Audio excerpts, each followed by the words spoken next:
ஐயர் கேக்குறாரு முத்துவேல் கிட்ட, உங்க பொண்ணையும் கூட்டிட்டு வந்திருக்கீங்களான்னு. என் பொண்ணும் தங்கச்சியும் செத்து போய் ரொம்ப நாளா ஆச்சுன்னு ஐயர்கிட்ட சொல்றாங்க முத்துப்பாண்டி. கோமதி அதை கேட்ட உடனே சத்தம் போடுறாங்க. முத்துப்பாண்டியும் சக்திவேலையும். சக்திவேலும் ரொம்ப சத்தம் போடுறாரு கோமதிய. ராஜியையும் ரொம்ப சத்தம் போடுறாரு. இத கேள்விப்பட்ட பாண்டியன் நேரா கோயிலுக்கு வர்றாங்க. 2 பேருக்கும் ஆறுதல் சொல்றாங்க. ராஜி, நீ கவலைப்படாத, உனக்கு ஏதாவது ஒண்ணுன்னா மொத்த குடும்பமே உன் பின்னாடி நிப்போன்னு ஆறுதல் சொல்றாங்க.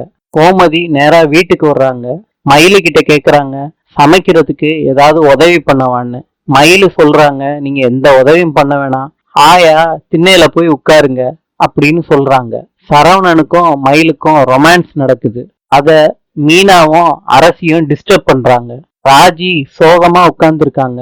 நடந்த விஷயத்தெல்லாம் நினைச்சு பார்த்துக்கிட்டு இருக்காங்க. மீனா ஆறுதல் சொல்றாங்க, எனக்கும் இந்த மாதிரிதான் நடந்துச்சு, மாமா தான் காப்பாத்துனாங்கன்னு சொல்றாங்க. அத கோமதி நின்னு கேட்டுக்கிட்டு இருக்காங்க.